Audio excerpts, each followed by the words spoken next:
If you've ever watched someone judge a person's worth before hearing their voice, this story will stop you in your tracks and change the way you see power forever. The room went quiet the moment Malik stepped inside.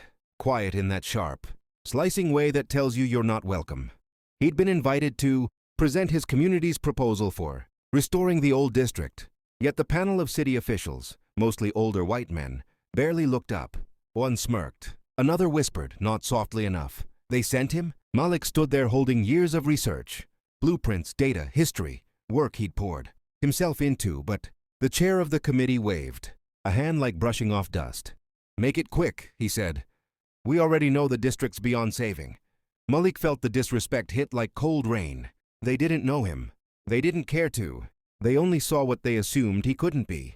As he spoke, they talked over him, interrupted, chuckled.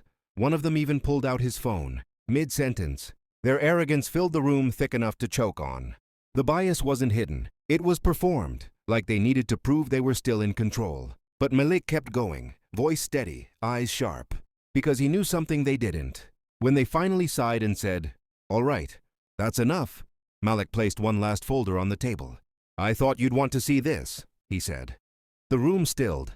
Inside were signatures, hundreds, community leaders, historians, architects, and one more. The mayor's, the very person these men answered to. The mayor's handwritten note read, "Malik Thompson will oversee the district restoration. His plan has my full support." The panel's jaws dropped. The man who dismissed him earlier sank back into his seat, face drained of color. Malik let the silence sit, powerful and unmoving. "I was chosen," he said calmly, "not because of what you assumed about me, but because of what I've proven." The arrogance evaporated. The whispers died. Respect, real, overdue respect, finally entered the room. And in that moment, justice wasn't loud. It was clear. The lesson? Never mistake someone's skin for their skill. Never confuse your bias for truth.